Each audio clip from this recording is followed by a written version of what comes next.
dropping knowledge on GRAMBO grows, talking about plants and how they go. Let's go. From the seeds to the cure, we always smoke pure. Nothing but good vibes up in here.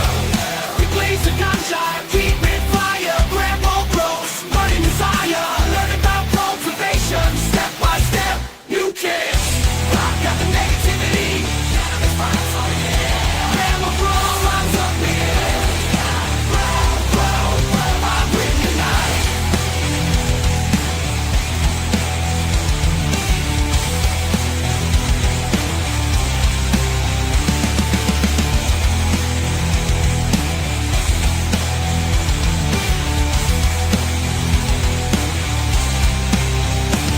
Grow, I'm with you tonight.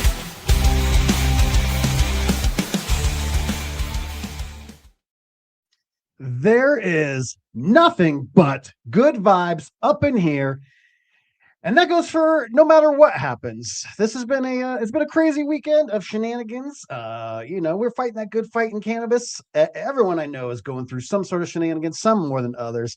I saw you, Grandpa Grows, there in the chat. Shout out to you. Rough diagnosis, but here's the thing: you don't lose until you give up. It is a really tough world out there, and the better things get, the more you got to lose. And it's like I said, it's never over until you give up. And so shout out to you, Grandpa Grows, and triple shout out to our buddy Canorado Chris, going through one of the hardest hardships that a human being can go through. We won't get into all that because there's nothing but good vibes up in here, but just know we're thinking about Chris out there. And if you follow him over on Instagram, make sure you go over and follow him, throw a like on there, and don't DM him, give him a little bit of space. But just know Mo Grows, Canorado Chris, I love you guys, and I wish you nothing but the best going through this insanely tumultuous time. I couldn't imagine going through any of that. I have several friends that have had very tragic situations in the last year, and it makes me realize just how important it is to have family, friends, loved ones, and you guys out there supporting the GramFam and the Borg members. Thank you, Tall Boy. I love you so much. Thank you, Tall Boy, for the $50. That's insane. LJ Jones dropping the 5 gift subs, and Tall Boy. Welcome the new GramBorg members. We are going to, I'm going to go pick up Church of Cannabis Nate. After this, we bought a brand new computer for the Reserve. If you guys don't know what the Reserve is, me and extract seller Kyle have been putting together a new home base for cannabis concentrate consumption in Denver, Colorado. Private lounge, exclusive access, very, very high level stuff. It is a gorgeous venue. It is only getting more gorgeous. And I spent more money than I'd care to admit publicly on a new PC, but we're building out the new studio out there, Elysian Studios, in the heart of the Reserve. It's going to be sick. All your favorite local content creators going to be out there. Strange Show Matt, ICANN Scotty Real. It's going to be a real party over there, and I'm super, super stoked. So Church Cannabis Nate is going to be coming over and setting up the light show. You guys are going to have light shows at your new studio? Come on, what do you think we're doing out here? Hey, it's going to be ridiculous, and I couldn't be more proud of what we're putting together. But that has to be contrasted against the appreciation of the ones we love, and health comes before wealth, and that's the most important thing. So you guys, it's we're in the heart of the winter. I know a lot of people are you grow in the smaller spaces. I know that my main grow was growing in a 2-car garage. I love that situation, but winters were always tough, and so sometimes I would have CMHs. I grew with CMHs back in the day, and that was always nice to keep everything nice and warm and toasty. But the smaller that you grow in spaces, the more kind of things that can come about. It's all sorts of little problems. And so tonight's guest comes all the way in from the not an igloo, not a lumberjack. This is the thing about the Canadians out there. I'm an honorary Canadian. I was telling him before the show, I used to drive a Zamboni. I was there in Des Moines, Iowa. We were right between Canada, Texas, New York and California. If you drew cross lines between all that, I was right in the dead center, and we'd always have all these hockey competitions. So I know how to wear a toque, and I look good in a toque. And so we're going to be hanging out today talking about small spaces with one of my newest buddies in cannabis growing, Muskoka grower up there. Ryan, what's going on? Hey, guys. Buddy? Not too much. Yourself? Oh, it's as I said in the opening of the show, it's contrasting just the good, the bad, and the ugly. Life is a mixed bag, and the Yes. better things go, the more you gotta really appreciate the kids, the friends, the loved ones, right? Yeah. Yeah, that and where you are in life, everyone's different, you know. You don't want to compare yourself to someone else. You got to compare if you're happy in life. And I always find I take a step back and just look around once a week and take in everything I have and how appreciative and, how I've built and how much I love the life that I where I am in life, right? Especially like you said with your kids Yes. and family. Yes, So, as they say, comparison is the theft of joy. I am definitely guilty of that as I go through. You get locked on things. There's certain things I don't care about. I don't really care about money. Like I no. see people, wealthy people, I'll hang out in Vegas during MJ BizCon with very wealthy people and they're ballers and I go, I don't really care for this. But then I'll hang out with my friends who are banging hot women all the time. I'm like, I'm kind of jealous of that guy. I wish I had a Yeah. little bit of that. Beautiful relationship. My next door neighbors, they're like an 85-year-old couple, been together for 60 years. And I go, man, that's beautiful. I hope I have that as I go through my life. So no matter what, Yeah. it appreciate. And right now we have to appreciate being able to have these conversations because guys, the crusade on cannabis is still going hard. So make sure you hit that subscribe button. Go over Yeah. to Muskoka Grower over on Instagram. Give them a follow because they put us in Santa's sack, and who knows, Oh, right? we're the black sheep, as I always say, right? The black sheep. Yes, unfortunately, as Yeah. as the new year came, I thought I was like, yeah, it's I've been reading the TOS, like things are probably gonna get looser, right? They have not. So we've all been struggling No. with it. So hit subscribe here. So hit subscribe. Go follow him over there on Instagram, and follow all your favorite content creators because sometimes we don't get the chance to get served, and the only way you see us is if you hit that button, and YouTube knows they have no choice but to show you us. Yeah. 100%, right?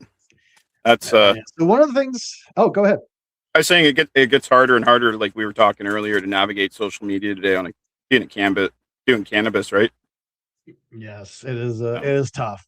But one of the things that gives me a lot of satisfaction is I'll get DMs either on Instagram or post over on Discord, and they'll be showing their grows, and they go, "Ah, man, I'm on my third grow," and literally I look at it and I go, "Dear God, you look like a 5, 6, 7 year grower. That looks amazing. Plants are healthy. Everything's scrogged together. Tent is just banging." And so it gives me a lot of motivation to keep going, just seeing like bringing good vibes, good stories, and good grow information. And I'm stoked to 100%. talk to you today about things like that, like scrogging. It's one of those things that people overlook. It's just like, you're putting plants in a net and that's it, but not quite, Yeah. right? No, you're not quite. I mean, when you look at it, it depends on what type of scrogging you're doing, and you can benefit from it. Like I was taught by the best.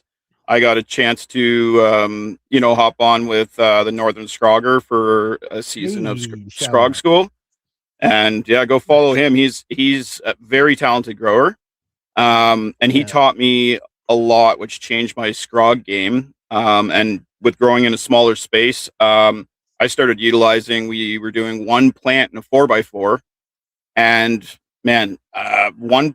It sounds crazy, but I mean, I'm pulling off, a couple pounds worth of smoke easily off one plant, and all top nugs. Everything's 5 to 6 inch. Cola. None of these scrappy lower buds to it. So it sort of changes your style of growing, especially in a smaller space, right? But I guess Right. the downside is you don't have as many plants if you're sort of like different flavors, right? But Yes, but in the world that we live in, plant count is a thing. I know you guys get your Freedom 4. Is it actually called the Freedom 4, or does the dude just I, call it that? I think he just calls it that. I go by, I Okay. know it's four. I've always had a medical license because I've always had more Oh than yeah. four. You know what I mean? But yeah, I would Yeah. I would stick with that. The Freedom Four sounds good. All So right. So yeah, keeping the plant count, and shout out to Heigen there. We were just discussing Heigen. They had to it's good to see you over on YouTube. You can find them over on Twitch. I'm yep, thinking of starting a simul stream over on Twitch. There's no reason not to. I got to start a Twitch account and just get it over there. yeah. I love that they're going over and charting new grounds over there. So I dig it. I'll meet you guys over there. Now the other one too is Twitter or X, but I don't think it has the outreach like the other platforms do. Um, Yes. Yes, it's So tough. Everyone's like, go to Rumble. And I was like, we're on Rumble. Thanks for watching. You know, like the people that tell me to go to Rumble don't watch Rumble. Get out of here. yeah, And then I'll be yeah. right between the the presidential ad and the dead body video. It's a gross place over there. I don't want to be on Rumble, really. Yeah. Yeah. But yeah, no, it does come down to challenging. And I know a lot of people, I mean, I started out in another smaller spot in a little 2x3 grow tent doing auto flowers just because I wanted clean, good medicine for myself. Right. And the stuff we were getting, from, the legal market here and some of the other shit was just, it wasn't good medicine. So you come down to the point where you realize that you have to grow it yourself. So, I mean, even if you have a small space, you can still grow quite a bit. It just, you have to change your growing style, really. So you have to adapt, Yeah. right? Yeah. I remember, because I started growing back in the days of this abundance of knowledge. I just learned from the good old boy growers. I remember the first time, growing with scrogs, it's all about topping. You get that atypical meristem. Always just think of it like the atypical meristem's got that big A on it, and you're plucking. I remember my buddy's like, he kind of just showed me a little bit. He's like, you see this like little fuzzy guy there inside of the little leaves? I was like, yeah, I get it. All right, take the tops off of these plants. So he gives me these 3-foot plants, and I just cut like the top 1 foot off of the plant, and I took the tops off, and he's just like, bro, no. And even though I really, essed the bed there, it still wasn't ruined. But let's start with topping. What do you like to do? Do you how many tops do you go for in a scrog? Like, how do you start? I don't top at all. Don't top at all. When you're scrogging. Okay. Nope. This is amazing information. That's how I was taught from Troy. And pretty much the way we do is you grow the plant so high, and then you start to bend it over. And you bend it over using, a bud clip or whatever you want to do. You can tie it down a bit. And then, with like kind of like LST training and stuff, as soon as you bend a plant over, all the other branches start to come out.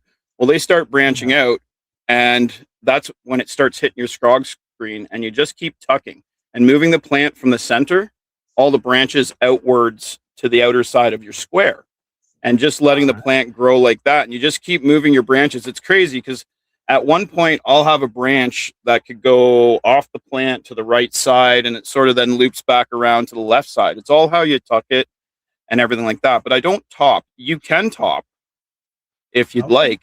And it does exactly like you were saying. It starts creating, more outputs, more branches. But I was taught not to top, and it works great. So.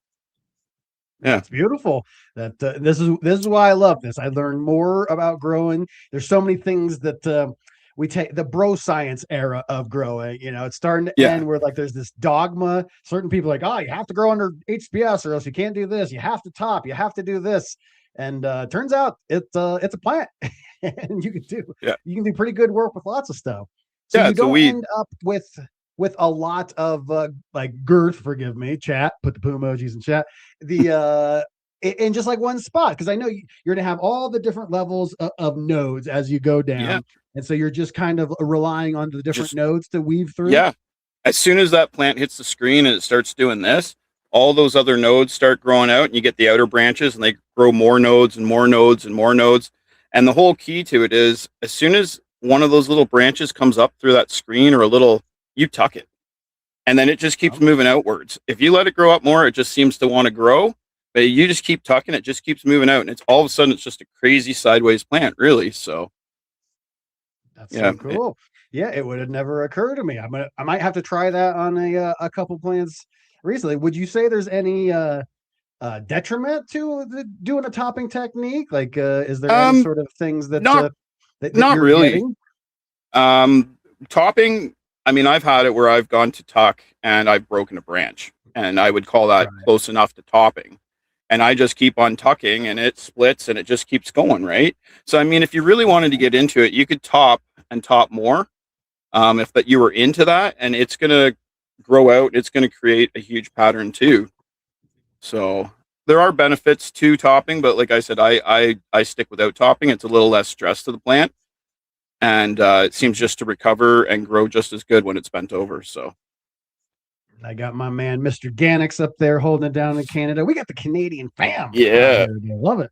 Yeah, I was chatting with him this morning, so doing their show on Wednesday. He's a good man. We're breaking Trailblazer says we're breaking backs over there. Yeah, it's funny that, too, right? When you do break a branch, you get some plant tape or you just put it together, and that ends up being one of the strongest nodes. You start knuckling up and everything. That's I'm a plant abuser. I high stress train. I beat the hell out of those ladies, and it works good. It does. It's amazing. I mean, I go in and I just did it this morning. I'm on my second week of flower, and I go in and sort of clean all my bottom branches up.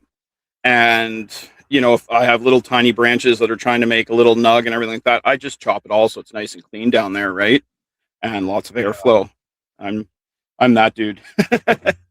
Well, in tomato growing, we kind of taken it over from tomato growing. We call them the suckers. They suck the life out of all the top fruit, and so you clean up all that spot. That's an interesting distinction. So, are you when you're trying to scrog out plants, and that's a sea of green for anyone that's new to it. It's essentially a bunch of square netting. It doesn't have to be square, but usually square. There'll be nylon, or it can be cloth, it can be plastic. I like the new AC Infinity has these like elastic ones that are real nice. I see people use steel. That's like welded together and these sort of things.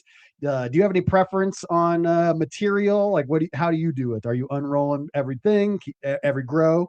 I've got a PVC scrog frame that we built. Once again, Troy taught me this way. And what happens when you start using those trellis nets or something like that, like the AC ones, is you get the stretch from the plants. And they do this on your trellis nets, right? And they stretch like bungee cord. So we use a rigid frame and then weave it with mason twine. So you actually sit there and you start weaving it almost like making you watch people make nets, right? And then what that happens is when the plant hits that, it only can push up so far.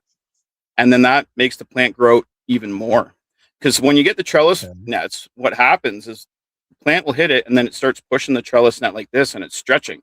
So your branches do this. With the scrog frame, it hits that scrog frame and it just goes sideways. So having a rigid frame helps with that there. At least that's my understanding.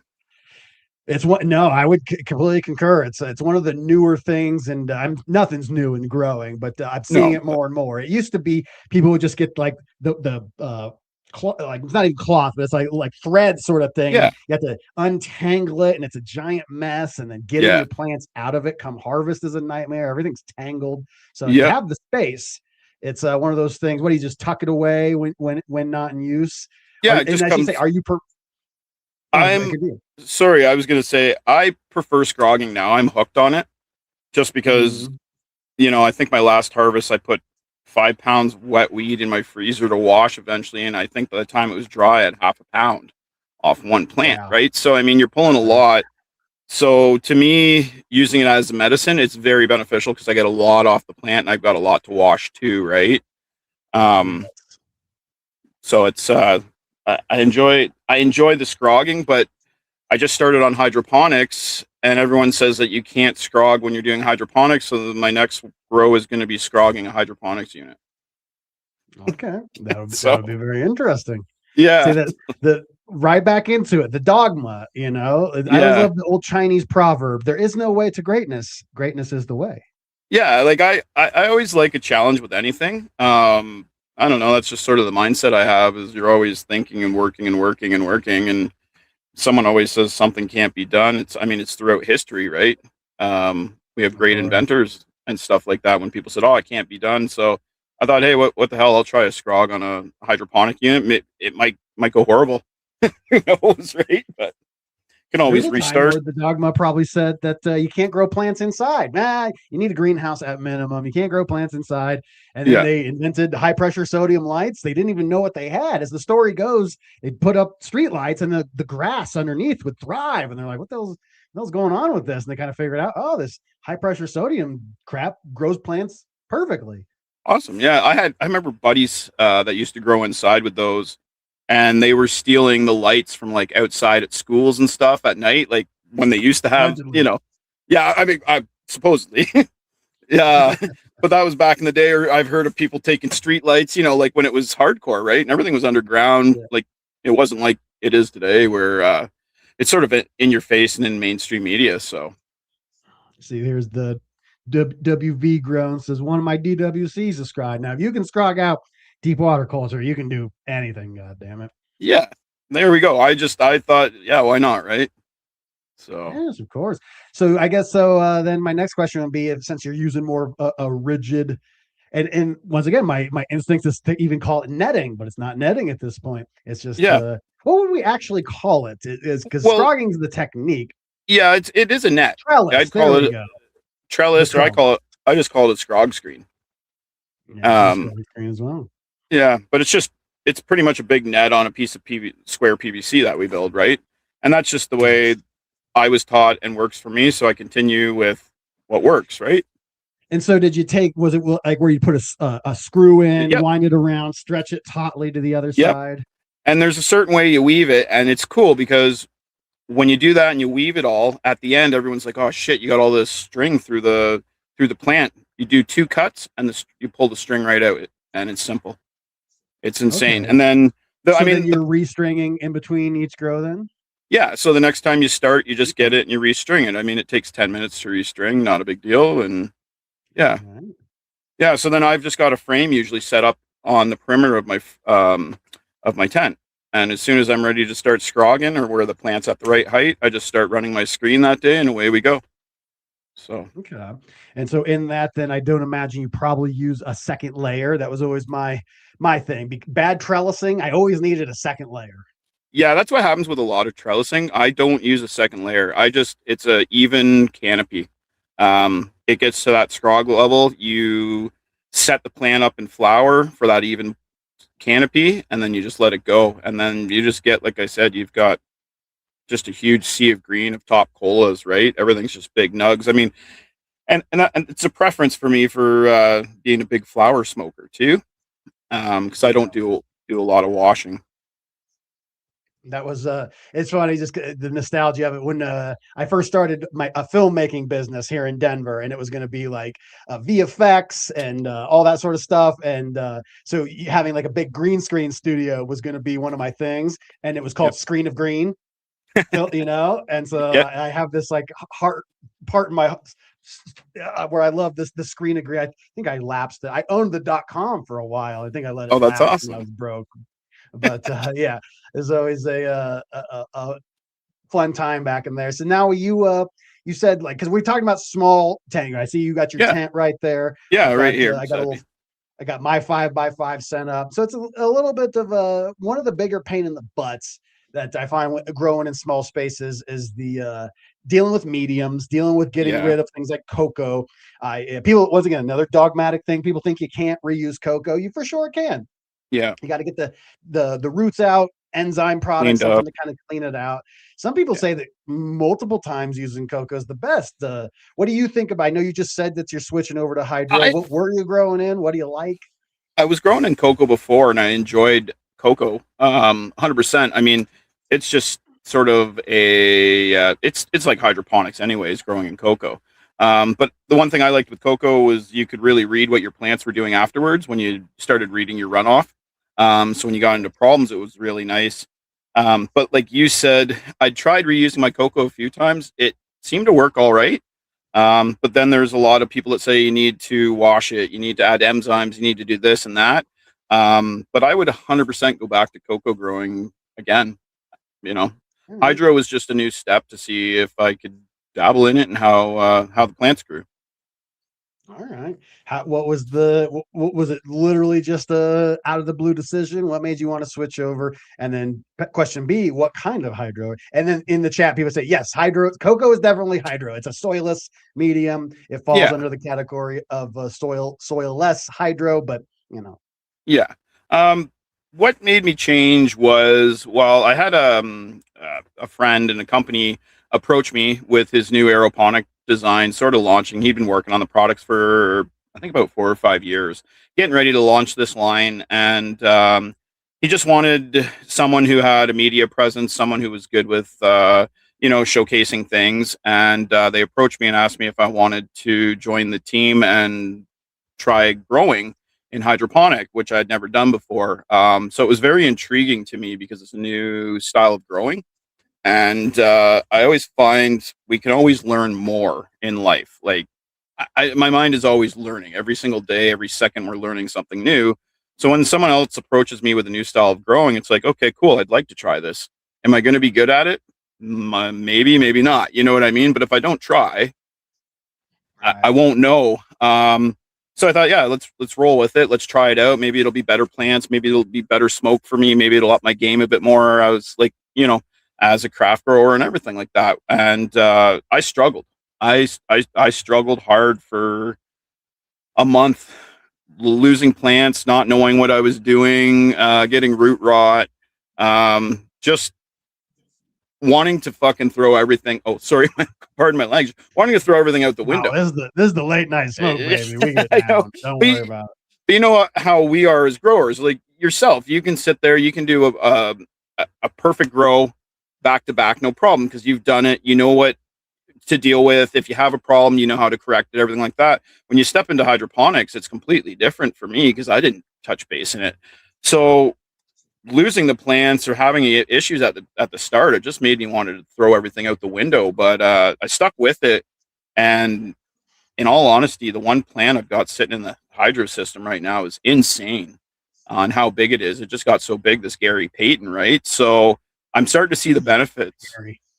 Yeah, starting to see the benefits now. And the system is, it's an Ogo aeroponic system by Ogo Grown, which is a local company to us in Ontario. And it's a constant, it's a drip system with bubblers in the bottom of it. It's a great big, huge utility bucket style. And they have different lids you can put in. So you can go to like an 8-site lid, a 2-plant lid, all of that. And then it has all your manifolds and all your drip sprayers to go out to your plants. And they've got custom baskets they designed for growing cannabis and accessories that add on the side. They've got plant holders. They've got a lot of good stuff that they've come out with for the hydroponic growers. Yeah. Yes, this is. I'm very well versed on the aeroponics. Once again, it's just hydroponics, but they kind of put it into a different category of the aeroponics. Essentially, it's like hanging net pots and mister heads that will mist up on it. And so kind of like how what we call pulse feeding in like the cocoa or something. You're hitting these things how many times a day? Dozens, probably. My timer right now is, what is it? It's 4 minutes off, 30 seconds on. So every 4 minutes, it's getting a 30-second spray, right? Like so you can imagine with what you know about drybacks. Shout out to Chad Westport, spreading all that dryback information. This is pushing these things in a ridiculous way. The roots on these things, you pull them out, it looks like just a spaghetti factory. White, pearly white roots, looking beautiful. Yeah, it's completely different, and it goes right back. It goes against everything, like you said, the dryback. Like I learned about drybacks in cocoa. It was a huge thing, right? And all of a sudden you walk into hydro and you're going, I'm feeding this thing water all the time. Yes. So I'm anxious. They grow like race cars. I learned that once I'm in second week of flower and they've just taken off, right? So this first run is really, I like what it's doing. I like how the plants are growing. So I'll continue with it. I think I just need to get a run under my belt to figure out what they're going to do. Like you said, when they hit flower, they go like race cars. Yes. Yeah. So dank ass basement grower seems difficult in a small space like mine. You are not using a giant area, are you? Right? This is I'm contained little way to grow. Yeah, so I'm in what I guess I've deemed my scrog shed now. It's a 10 by 10 garden shed. I've purchased, insulated. It's climate controlled with AC, heat, all of that. And I'm literally sitting in my little makeshift studio with my grow beside me. And this is where I do all my content, where I do all my growing, and actually do some of my cannabis tools I build on the other side of the grow tent there. So it's it's a very small space. It reminds me of the bakery up with Scotty Reel. He's got a similar studio / grow / tinkering, inventing room. So nice. Yes, I like your studio. It's very, It's you got your lava lamp back there. You got a Oh yeah. shrine. Yeah. Yeah, it's my smoke spot. I mean, it gives me a place to step away from the house. I mean, I've got kids, so the other nice thing with having everything contained out here is it's separate from the house. And when I leave to go to work or when I leave to go anywhere, I can lock the door with the padlock, right?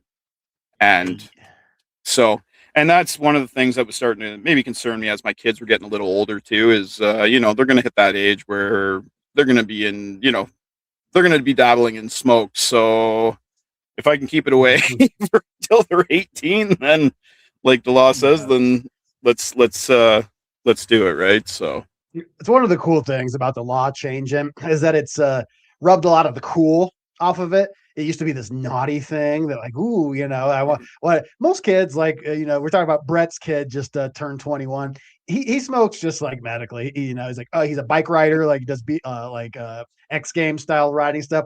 You know, I tweaked my shoulder. I'll be smoking, take some edibles, go to bed tonight. It really is not that, you know, it's like when like if now the alcohol, if I just showed up, I was like, hey, can I have a drink of your beer? Like, no, go get one, because it's all super normalized now. Kind of does that with cannabis. So the idea of like passing things around is less, it's not as much as everyone's kind of got their own thing. It's a little personal for them. Yep. Yeah, it's nice. And I mean, especially up here in Canada too, with legalization is you're seeing a lot of the stigma come away from it. And you're seeing people who would never touch cannabis in dispensaries now because that norm or stigma is gone. Right. Yes. I've got a couple older customers at where I work, and they've tipped me with cannabis before, where they've had to go in and purchase it at, you know, one of our legal dispensaries. And he was like, one guy's like, oh, I hope no one saw me in there. And I'm like, you're good. It's legal. Right. Like, yeah, that's hilarious. Yeah, it's so it's a hard Gas one. Basement. He comes with another good question here. Says, so what's your drying process like? Are you taking down? Are you drying in the same tent that you're growing in? Are you going straight from veg into flower into a dry? You got multiple spaces. What's the best thing that works for you? Well, I did have a smaller tent set up over on the one side there, but I sort of ditched that altogether. I figure if I'm growing, and you know, if I'm gonna have enough for half a pound or something like that, I go through about a 2-month veg into my flower, and then from there, you know, about 2 months in flower, give or take a few days and whatnot, and then I chop it all and I just hang it in my tent. I clean the tent out, hang it in the tent, and the nice thing is the tent's climate controlled too, right? So I set my parameters where I want them, and I just let it do its 2-week thing, really. And after that, I sit back and get stuck in trim jail. Right. So yeah. Trim jail, it's I always have a different view. Like the trim jail, like now it's kind of like it's more chill. You know, you got a few plants. I remember the days of like, you know, what we call the legacy market. You have a 16 lighter come down. You can't tell anybody. You got your 4 friends who are like also in the growing world. So you all help each other. Man, those days of literally being locked in for 4 days, 14 straight hours a day, you know, you're trying to feed these people pizza and dabs, keep them happy and everything. So trim jail is kind of like it's not bad, like you said, when you got 4 plants, but yeah, my buddy used to, he pay me $100 and all the weed I could smoke for a day to sit there with him, right? And he dabs and pizza, like you said, and pops and whatever else was there, right? My favorite memory of those giant trim days was you get nose blind to it, right? Like you don't quite realize how preposterous you reek. And we would go out somewhere to, like, you know, be at McDonald's or a better restaurant and everything, and you'd open the door and the whole restaurant would turn and just go, what the fuck? What is wrong with you? It's another level of funk. It's disgusting, and I love it. Yeah, I know. That's how you know your shit is dank, man. I've had that before, where I've gone into like the local convenience store right after trimming, and the girl go, "Oh, you smell so good," and I'm like, "Oh, yeah, it's the weed in my pocket," right? Like, yeah. Hilarious. I remember that with high school. Like I'm sure you're right. You're right around the same age as me, but someone would have some stinky fucking weed in their locker, and it would just smell out the whole fucking hallway, and the cops would show up with the drug dogs and all that bullshit, and that's how you knew your shit was good. One of my favorite memories of that era is like I'm sitting there and we had like 4 classrooms that were like kind of combined, so you could just kind of see over there. And we had this really like nerdy dicky teacher, and we've been out session on some really good stuff that we got. And he walked around and he's like going child to child, sniffing them. Like that's weird. Yeah. And he gets to my buddy Jeff, and he was right. Jeff was the guy, and he stops on Jeff. And he's like, makes this face, and I was like, oh, we're going down. But this was the days of it. This was 1998, so Yeah, we just 98. called in the principal. We got told no, everything was all good, and we would have been on the national news 10 years later. Oh, fuck it. I met a couple of those days. Yeah, the 98 in around 2000 was smoking weed was wild, right? So, but yeah, some high school days like that. I just remember the someone going, oh, drug dogs are here, and everyone going, fuck, can I go to the bathroom? Right? Because you had to go to your locker to get your weed out, or fucking go hide it somewhere if you had some dang shit, or your buddy would come over, like you said, right? And he'd walk in, and when he would leave, your parents would say to be like, I think Frank had weed on him. Be like, oh. Yeah, you're flooding back all my memories of those days. I remember my buddy, let's call him Bubba. Old Bubba was a good dude, and I'm walking down the hallway, and I see that he's like, he's getting pinched. He's got the vice principal and his teacher like flanking him, and like we're just brash kids. I was like, "Where are you going?" He's like, "They think I'm up to something. We ain't doing nothing." I was like, "They're crazy." And we go to slap hands, and there's just a quarter ounce of weed in my hand, and I was like, dip, and just dipped out of there. Smoothest thing I've ever done. Shout out to Bubba. That was some James Bond stuff. That's amazing. Yeah, and that's why I thank God we didn't have cell phones and shit like back then, right? Like you didn't have these cell phones with cameras. It was a different time for weed for sure. But being our age, I think one of the greatest things about this age is that we got to grow up. We got both halves of it. I don't poo-poo. The internet's given me everything. We're you and I are very, very big on the internet. We love it. Yeah. It's social media, great. But being able to grow up before you go to a concert, everyone was just present there. It was so hard to be distracted. You remember, I don't know what you had in Canada, but we had like 1-800-COLLECT. You call, and then so be like, say your name at the time. It's like, hey mom, I'm at the mall, come pick me up. Yeah, we always talk about that. Yeah, you got to collect call from, I'm at Kevin's house. Click, right? Like, those were the days. Yeah. All the Green said, we had our pagers. Pagers. Yeah, you get beep. Oh, I got to go call someone back. Pull out tape decks in your car. You were balling if you had a pull out tape deck in your car or a CD player. Oh, yeah. Right? Removable CD face. That was the bare minimum. But you'd have the book of CDs, like 48 CDs to go with it, right? Like, I had that until like 5 years ago. I'm such a boomer. I'm like, I still download songs on my phone. People are like, what's your playlist? And I was like, 1,000 songs on my phone. Yeah, I've got a big playlist too. I like that stuff. And the other thing, that makes it's starting to make a comeback too, is like some of the vinyl records and stuff like that. That's pretty cool too. When you think about it, it's sort of an art piece the way they make them. And music is great. Music and cannabis is really my life. So I think a lot of people relate to that. So. What do you do outside of cannabis and music? So outside of cannabis and music, I'm a marine. No, outside of cannabis, what do you do in music? Oh, I don't do anything in music besides listen to it. Oh, right on. Yeah, no, I meant you never know. It's like you never know. Like it's like one of the biggest DJs in Ontario. Yeah, no, I used to play guitar. That was it. But music's a big thing in my life. So I always say music and cannabis go together, right? So yeah, no, it certainly does. I'm from the band Slipknot's hometown. So I got to watch those guys go from like playing nothing bar gigs to like becoming one of the biggest metal bands on earth. And it had a big impact on me. It was like, no, if you take this serious and you actually do the things, you can break through in this world. It had a big effect on me. Yeah, Slipknot's actually one of my favorite bands. I've seen them live a few times. And so I know exactly where they're coming from. And you look at a lot of different things, a lot of different artists, and you see where they come from. And you can come from nothing to wherever you want to be. You just have to dream it and follow that dream and work towards it, right?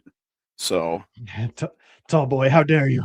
There are a lot of people's like, oh, Slipknot ripped off Mushroom Head. It's like, oh, it was the 90s. We're just doing things. You know, get Yeah. out of here. There's a lot of stuff like looking at all the 90s what do you call it, rap metal, like Limp Bizkit, right? Like, I mean, Bizkit's coming back again. I'm a big Limp Bizkit fan, I'll admit it. I listened to it. It was a lot of great shit. So yeah. I've been a fairly world-class guitar player my whole life. I played nice. probably like 14 hours a day, 7 days a week for the better part of 20 years. And wow. I started doing stand-up comedy because I hated band members, but now it's come all full circle, and I'm starting a cannabis themed. It's kind of like metal, hip hop, and EDM, all combined into one thing, and we're calling it Possession with Intent. I've had this idea for years and years. It's kind of Rage Against the Machine meets, you know, Ganja White Knight sort of thing. Yeah, Rage is like, Derek says I'm Buckethead, but I'm not Buckethead yet.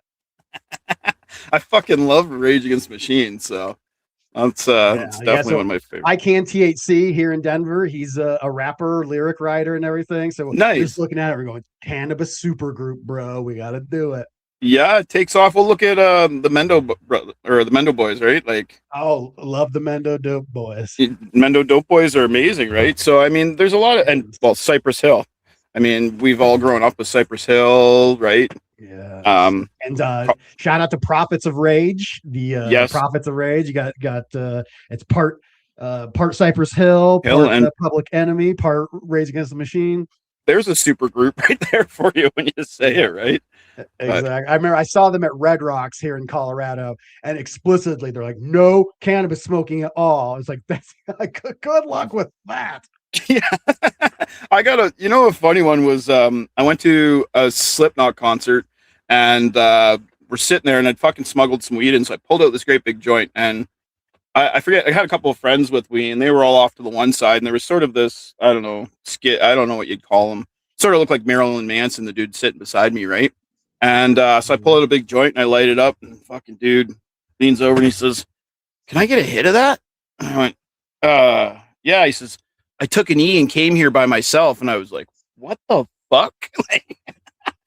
Who takes E and goes to a Slipknot concert, man? It was wild. Especially alone. Dear God. Yeah. Thomas there. Like, I always shout out Pantera gets like the lead. I think they're one of the great cannabis bands of all time. You never think about it. I mean, their guitar player is called Dimebag Darrell. Their third album, Far Beyond Driven, has weed. If you look at Far Beyond Driven, everyone pull up the album Far Beyond Driven and look at it. It's weed nugs with a drill bit going through it. It's like they put out the like every tour, they have giant cannabis like accoutrement everywhere. Every shirt had a pot leaf on it. And I always think, like, how do they not get credit in the Hall of Fame? So shout out, I'm throwing them out there. They're one of the great cannabis metal bands that don't get enough credit for spreading it. I don't think metal always got a credit for spreading cannabis. Like, like 100%, I agree there with you. I felt like it was always like rap groups that were spreading the cannabis thing, right? Like, yeah. But I think that was more of a culture thing too. But cannabis was a big culture thing in metal, and well, cannabis and drugs is a culture thing in music anyways. We wouldn't have the music we had today without drugs and cannabis. Yes, and I was never I never listened to that style of music, but I'd be remiss to say not rip Bob Weir, respect to one of the old heads holding it down. It's a we've lost a lot. It makes me feel old. Like I don't feel old as I go through my life. I just turned 43 last week, and I don't feel like that. But as I look around, it's like, man, all the Ozzy passed away, the High Plains Bud, shout out. It's like when you see a thing like that, it's like, that dude's immortal. I can't believe that. It's really got to respect the time that we have, just like plants. It's seasons, and it's different seasons of life. Yeah, and it's wild. I mean, and the nice thing with plants is you can watch them go through that season, and it's pretty cool. I mean, that was the one thing that really drew me into growing anyways, was cannabis was a nice thing to grow, but just nature in itself and how something comes together and grows from such a small seed into such a huge, huge thing, right? Grumpy Toad says all his rowdy friends are settled now. Me and Ryan were talking about that before we started. Just how it's like, give into it, man. Give into what it is. You're in a season of life. Just give into the fact of, like, You know, I like me and I always say I do the Jug Dealers podcast with Jaron from New Millennium, and Yep. I just look at him like he's 15 years older than me. We're 2 weeks removed. He's December 82, I'm January 83, and he just lives like an older dude's life, and I live a young, handsome, perfectly bearded, gorgeous single man life. You know, it's different seasons, baby. Yeah. Yeah. Everyone has different stuff. And I think sometimes we all look at where we are in life, and we look at life as a bit of a fucking model or something. And I think we were programmed into, you always had to grow up, get a good job, fucking find a lady or find a partner, get married and buy a house and yada, yada, yada. You don't have to, right? You can do whatever you want. Well, here's the thing. It's And like that's, I always use, people say the 80-20. They'll always be like, oh, the 80-20 rule, right? Well, that's not a rule. That is a principle. It's called the Pareto principle. And, yeah. the 80-20. So I would say like 80% of people probably should fall into that. That goes with like, Yeah. any sort of lifestyle that people live. I live in Denver. I work comedy in the LGBT scene. And, that's once again, the strong 20%. So anytime I say, like, everyone should do this, I always, just asterisk, I'm speaking at 80% plus. So 80% probably should, but then if you find yourself in that 20%, don't feel less than. Go live your freaking best life. Yeah, go have a fucking blast, man. Do what you want to do. And if you're in that other 80%, embrace and enjoy where you're at, right? Like, that's the grass is always greener. I got divorced at 38, and then I'm a stand-up comedian. I'm GRAMBO. I'm out in that world. Me and Extra XL Kyle, we're debaucherous men. And some men that are married will look at my life and go, wow, what's it like? And I go, A, it's awesome. And B, what you do is awesome. I'm addicted to women. I've never been a drug guy. I've never been a money guy. I love women. I love tasting the spectrum. Some guys don't give a hell about that. They want money or they want experiences. I live in Colorado. I don't go to the mountains. I haven't been to the mountains. I don't ski. I don't hike. I just look at them. They're beautiful. And people think you're crazy. So there is no way, man. Just live your freaking life, baby. Yeah. You're not crazy. You're happy. That's what you are, man. That's the best part about it. Right? Most of the times. This stream brings the happy out of me. That's why I started the late night smoke, because Sunday nights I'd always be at the end of the week. I put my kiddo to bed and I'd just be kind of like lame and bored and kind of sad. Like, and then I was like, I should turn on the camera and hang out with several hundred of my closest grower friends. And it's been an amazing situation. Yeah.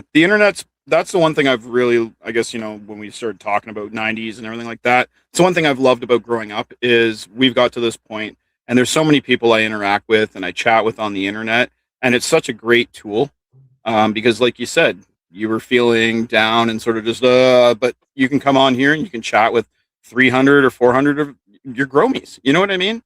And that's something beautiful, really.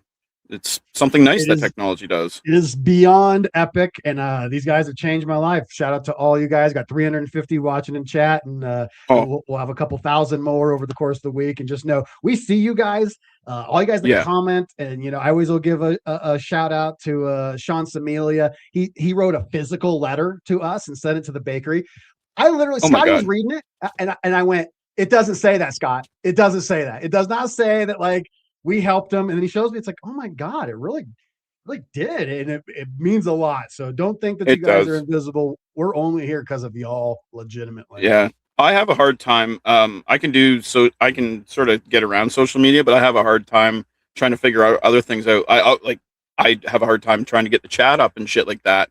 And if anyone ever wants to say hi or anyone ever wants to chat, I always say, hit me up on Instagram. That's where you can get a hold of me. Same with Facebook. And I always return a message. It might take me a day, but I'll always take the time, and I always have an open ear for everyone. Because, I'm exactly like everyone else in the chat. I'm just a human being. Yes, so. That's one of the I had first of all, shout out to Muskoka Grower. It's Muskoka_grower. Easy enough to find. You'll see the blue check mark there. He's got his Pimp Daddy shades on. Like you're easy enough to find. So that's always good. And then if you want, you guys can come follow me over at Josh Grambo. Helps with stand-up comedy, helps me with the women. I was on the road. I used to before I got with Dude Grows, I was a touring stand-up comedian. So I'd go city to city, like barnstorming. And this girl's like, oh, comedian, let me follow you on Instagram. And she pulls out her phone, looks me up on Instagram. She goes, hey, I got more followers than you. I didn't know it was I didn't know it was a thing with the follower thing when I started it. I got on Instagram and started doing my thing because I sort of wanted to showcase my cannabis growing and everything like that. And then started learning editing and stuff like that, and doing the mental health thing, which helped. But it wasn't until you start applying if you want to be a brand ambassador or something like that for a company, and they're like, well, how many followers do you have? And you go, oh, this is based on followers. It sort of seems petty in a way. Yeah. I don't know. You know what I mean? But I guess that's the way it works. I don't know. Especially when in our ecosystem, like people would be like, oh, I'll follow you on there. And Dude Grows only has like 6,800 followers right now. It's like, well, we got deleted at 97,000 and then built our way up to 58,000 and got deleted. And so now we're Dude Grows 3.0. Look for the 0.0. Yeah, you're always trying to, right? So it is hard. I think what comes down to it is it's just the presence, regardless if you have followers or not. And if you're consistent with it, and it's like I mean, you do this every Sunday, people come back for it. People look forward to chatting with you. People look forward to watching your show. And that's it, is just continuing forward with your journey and really being a presence. I come online just because I enjoy doing this and it keeps me busy, and I enjoy helping people out and chatting with people. Like you said, I could get knocked down to 0 followers tomorrow, but I'm still going to do the exact same thing I do. Right. So exactly. Yeah. So as we've hit 50 minutes already. Oh man, this is ultra fast. Yeah. So as we start to land this plane here, I suppose we can finish out with harvest. This has been a thing that I've been a champion of for my entire growing career. You can grow the fire and then you can ruin it in your dry and cure. And people always put drying and curing into one thing. It's actually two different distinct modes of growing. Once you chop down, what do you like to do? Are you dry trimming, wet trimming? How long do you hang? I'd always gone with as soon as I drop my plant, I usually get rid of my big fan leaf. I don't like to wet trim the plant. Knock them off. Yeah, but I get rid of my big fan leaf. Yeah. And then it all depends on how big the plant with the scrogs, I've got to start cutting branch by branch to hang. You know what I mean? Like it all depends on the branch. Like if I grow outside and it's a good plant, I'll hang the whole plant by itself, right? Upside down. But with a scrog, I cut branch per branch. And I'm normally about 2 weeks dry time. The standard 2 weeks. Sometimes it's a few days earlier, maybe a day late. And I try to go for that 60-60, 60% humidity, 60 degrees Fahrenheit. And the one thing that I found was a big game changer for me with the quality or the flavor was everything being dark. Like make sure drying in the tent, everything is dark. And that was the biggest thing for me with my harvest, was that really helped lock in the flavors, and that I could carry on into my trim and how I cure after that, right? So 2 weeks until the branch snaps, and then I usually trim it up, and I use grove bags. I go into grove bags, and then they get put away into 5-gallon pails and into a cold storage. So okay. And on your 5 gallons, are you just snapping them on? Do you do the twist on lids? I just do the snap on because everything's in grove bags already. Yes, okay. Yeah, and then I just bag them up, put them in there for storage rather than storing inside the. Okay. Yeah, so all I'm trying to do is, because I've got so much, is I'm trying to put it, off to the side, and I find by throwing it in the 5-gallon pail, it helps with like light leaks. You're not, there isn't any light, even though they're already in bags. It's just easy for storage. I can stack them, stuff like that. So, yes, there's the 3 distinct levels of it. I always see people that are growing the best weed, jarred up old school style, go with the grove bags. Or now I'm seeing all the cool kids go into the cannon trawls and the drying boxes and everything. So the middle. the V cure and everything like that. I mean, I've heard really good things about that and the Canitrol. I'm sort of that old school. I started out with jars, and I still like jars, but the those oh man, The grow putting them bag. into the grow bags, just it's a game changer after you use them. They work so well. It's a semi-permeable membrane that keeps them like it's off wicking water and everything. Yeah. It's such a brilliant kind of design. It's multiple layer. It's kind of sick. I don't use them, but I've been inclined to start using them. Yeah, there's lots of ways, and the nice thing in cannabis is I find everyone has a way that works for them. There's going to be people that don't like grove bags. There's going to be people that hate, jarring it up. But I find the nicest thing with growing cannabis and curing and everything like that is if you find a way that works for you, you stick with it, right? And it'll create that And fire if you do product. use jars, use the amber jars. You wouldn't think that light would be getting in there, but it does. It starts to change. You start to get like kind of brown weed. Yeah. That chlorophyll is getting knocked around by those photons. You wouldn't think. You got a V cure there, buddy. I just hung out with the Canitrol guys here just this last week, and it was they're talking water structure. There's bound water and unbound water, and unbound water harbors like molds and funguses and stuff. And I'm just like, what? Like, I love going deep into the cannabis science, but they were like dragging me into the deep water, and I was just like, my brain hurts. Yeah, you're going down that rabbit hole, right? And speaking of my brain hurts, I don't know what got into growing old man style, but thank you, my friend. It endlessly appreciated. We got all the money that comes in through the channel goes to supporting. I'm getting a camera crew for this channel. I'm actually taking GRAMBO Grow started as kind of like an argument we'd have at the bakery with Dude Grows, and I'm like, I think it works like this, and they'd be like, no, we're gonna do this.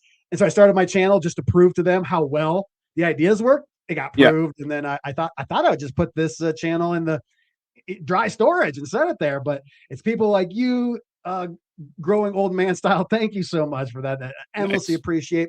And that goes to, once again, Mo Grows is my assistant for all things GRAMBO Grows, and shout out to her and Colorado Chris. They're in a moment of tragedy in their life, and I will make sure that I don't know, maybe I'm gonna get involved with them. If we can start a GoFundMe or something. I'd hate the idea this man has to go to work the next few days. If there's any way we can alleviate that, we'll make sure we start figuring that out. As a man with children, you can only imagine that if something happened to one of them, it's the take me, Lord, don't fucking leave the babies alone. So horrific out there. So shout out, thank you, old man growing old man style. Thank you, tall boy. Thank you, LJ Jones. I love all of you, and you guys are the reason. I call my followers the GramBorg. We are the Borg, a simulation, Yeah. And that's cool. So thank you all. I endlessly appreciate you guys. Yeah. So you put them in grow bags, you stored them up there, and then from there, is it pretty much just kind of letting them cook in there? Do you have a bag that you're pulling from to make sure you're not constantly opening them up? It all depends on where my stash is at, really. You know what I mean? Sometimes I might just take a bag and start smoking. I usually like to let it sit and cure for about 2 months. Everyone has their, and then I'll start smoking off of it. I just sort of, I let it cure for, 2 months is sort of my spot. There's nothing wrong with the stuff that I smoke. Like, I mean, I'd smoke it right off the plant, but I find it changes just a bit. The terps and everything just change just a tiny bit over that first month that it's sitting there curing. There's and it just, I don't know what it is. I think it's just that extra little bit of chlorophyll just seems to wick off, right? So there's these enzymes inside the plant. I used to always think that it was kind of like bacterial sort of things, and after studying it, it's an enzymatic sort of process, and that's where burping comes in. Burping jars. And that's why you don't have to open up your bags in there, because it gives a little bit of oxygen exchange in there. So it's keeping that enzymatic process going. And it's just letting the chlorophyll break down, letting those things. And certain strains, cultivars, will have different results. Like a lot of OGs, they're good off the branch. You can just go, whereas certain things like your Jacks and your Durban poisons and everything, they like to be cured for a minute. And Galaxy Solutions, right next to the subscribe button, if you go and you click the subscribe button, right next to it, there's a button that says join. It's $5 a month. I do a post show after all this. There's a lot more stuff coming, story time. Everyone that knows, you guys will see. I always say, put the poo emojis in chat. Why are you putting poo emojis in chat? Because boys and girls, the post show is story time, and Uncle Grambo has stories, and you don't want to miss. I go too deep. I'm too honest, Ryan. I literally tell them things I wouldn't tell my closest friends, but it happens, man. I've I started with the other day, starting with some drunk stories, and I stopped drinking 10 years ago, but I've got all these really bad drinking stories because I was just a bad drunk, right? And I was the guy you'd wake up the next morning and someone would be like, dude, you remember what you did last night? And I'm like, oh shit. So I thought, what the hell? I don't mind making fun of myself. I'll start telling these drunk stories because they're funny, right? Yes, so see, I have those crazy drunk stories, but completely sober. I don't know what gets. I make good decisions, but end up in not bad places, crazy places with crazy people, fun stuff. Wait till I start telling stories about the Reserve. We've had this new venue called the Reserve we're doing downtown. We've had it for 10 days. It's the Playboy Mansion. It's ridiculous. It's so much fun. We're changing the cannabis game. We're upclassing. We're bringing it to the new generation. It's not just a bunch of young stoners. It's a bunch of old, distinguished stoners.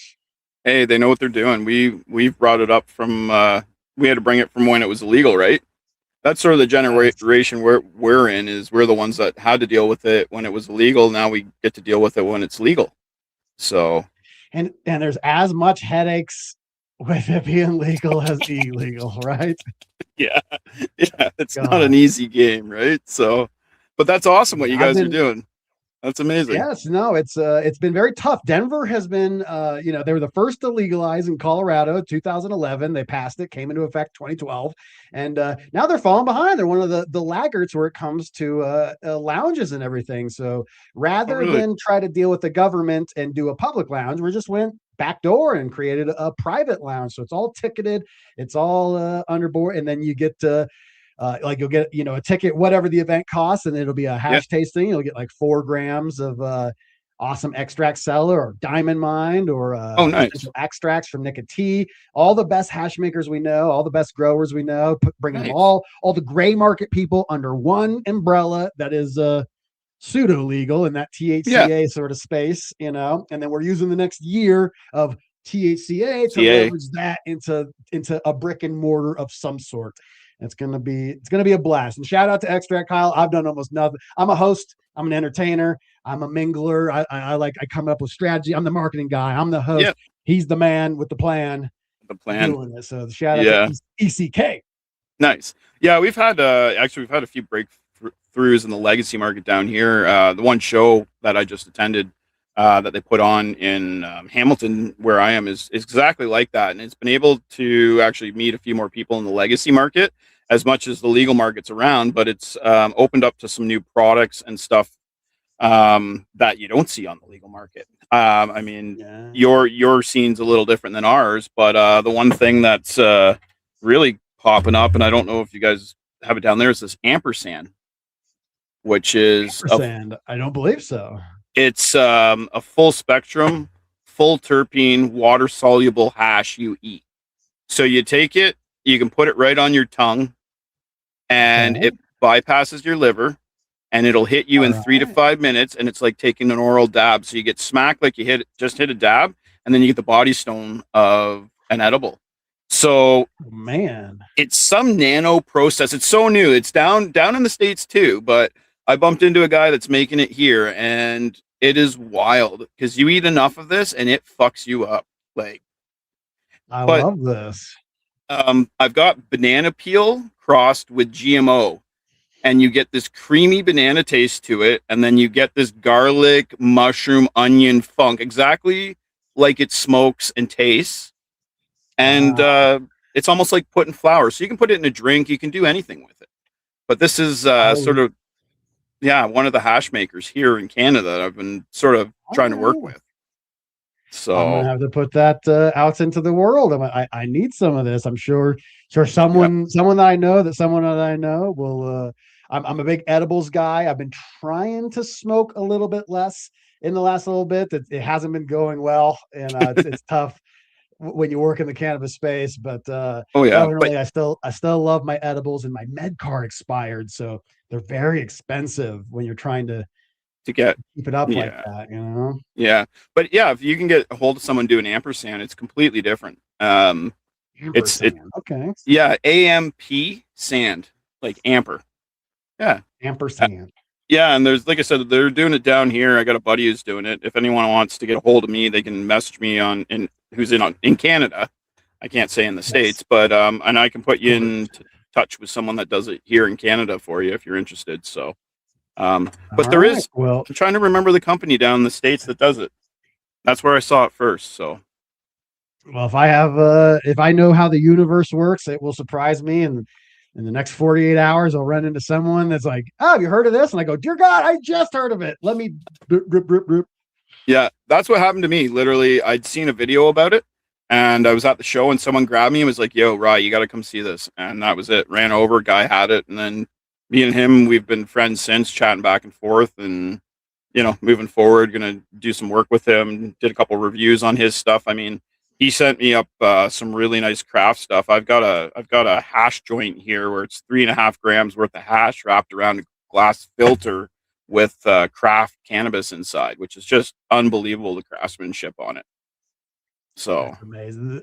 The levels that yeah, they're taking it to. If me at 14 could see where we're at now, he would be very impressed and happy. So yes, yeah, I love this. This is yeah, amazing, and I can't wait to figure out how to try it more. So I was just showing over there. Go over on Instagram, yep, Muskoka Grower. There's an underscore underneath there. That's how you can find the man.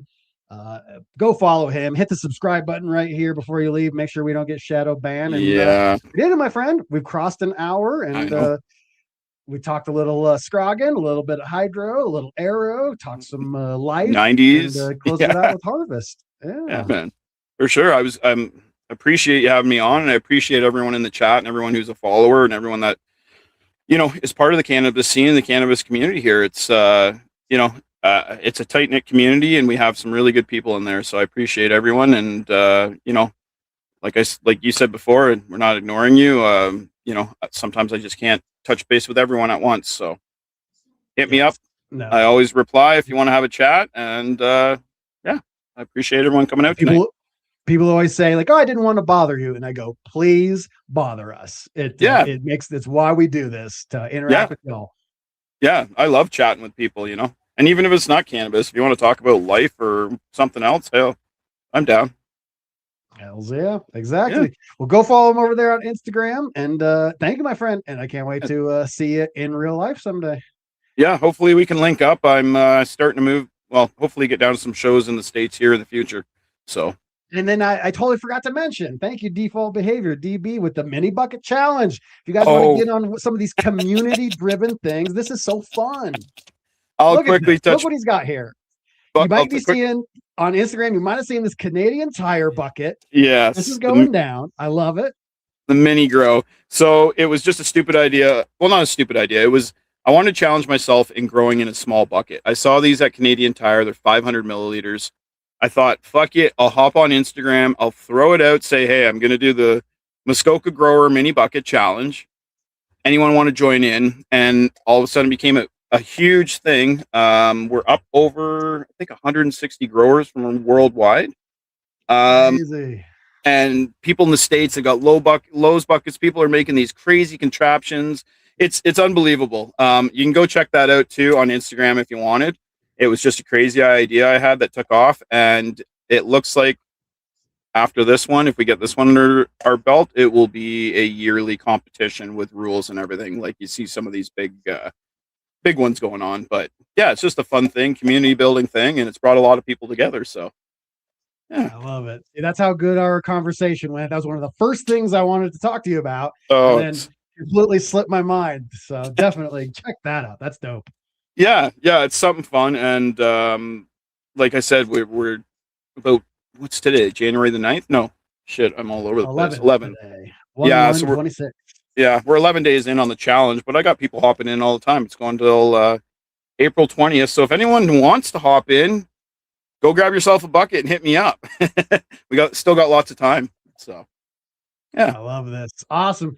Go find it. Be part of that community. It's amazing. I love those little grow challenge ideas like that. Literally little. And holy crap, Mr. Ganix just joined. He's excited. It's Oh, yeah. That's amazing. So Yeah. go check it out. Thank you, my friend. I appreciate Thank you. You have a great night. Thanks for having me. All right. Later, Peace. brother. We did it, you guys. Another awesome episode. 2026 has been, as I said, I've been trying to find people that are out of my network. I was finding a lot of the favorite Dude Grows people. I have JR Token on, I got Tanazi on. I got all these different people. And I was like, I'm going to start reaching out to people that I respect out there in this industry that aren't in my immediate network. And boy, it's been an awesome experience to get to hang out with. And I learned a lot. Breaking dogma, the idea of not topping while scrogging never occurred to me in this world. And the next time that I do it, I'm gonna not top a plant and see what happens. It's endlessly fascinating to me. So yes, thank you guys. This has been an amazing experience. 2026 has been, God, we're 11 days in. It has been mixed with some of the most tragic and some of the highest moments of my entire life already. And boy, I'm excited and weary of what's going to happen after this. So just know that you guys are the reason for the season. I endlessly appreciate all you. I have to give the endless shout out. Tall Boy, thank you for the 5 gift subs. LJ Jones with the 5. Tall Boy again throwing the $50 out there and another 5 gift subs. And then Growing Old Man Style, I don't even know how much to thank you. Thank you, my friend. YouTube takes 30% of everything that comes in. So it goes a long way to keeping the channel going. You guys know I'm never sponsored. I don't take any sort of stuff. It's just me and you all, and y'all been taking care of me. Thank you for the late birthday wishes. I'm 43, living my best life. And I'm doing it for all you that can't. Me and Kyle have a mantra. May we have the courage to make our lives a blessing. It's not easy to get up every day. I put out 8 pieces of cannabis content every week for 3 years. It's not easy, but I love it. And the challenge is the same reason that they're doing the mini bucket challenge. Is it easy? No, it's not. But if you can find the fun in it, boy, you can take a lot of hard work and transfer it into a lot of fun if you just have a community around you that supports it. And we're all blessed to have you guys and each other. And so, yes, new things coming with the Jug Dealers. I've been getting a lot of questions about Jug Club. Is Jug Club coming? We got shut down by all payment processors. And our last refuge is Patreon. So hopefully Patreon doesn't nix us. We've tried 5 different ways to do the Jug Club. It has been a pain in the butt. And so we're coming in. Yeah, starting back. I'm still a little white belt with a single stripe, but I'm getting back into it, y'all. So yes, it has been chaos today. I like to always do the GramBorg outro. Didn't get a chance to get it done by the time the show started. So just have to deal with the regular old outro. I love you guys. I appreciate all of you. Smoke that like button, subscribe if you vibe, and you see that share button, roll this video up and pass it to a friend, because sharing is caring. My name's Josh Grambo. This is Grambo Grows. Nothing but good vibes up in here. And I'll see you Tuesday for Jug Dealers, Wednesdays for Dude Grows, and I'll be right back here next Sunday with an awesome member of this cannabis community to talk growing, token, smoking, and joking. Love y'all. Peace out.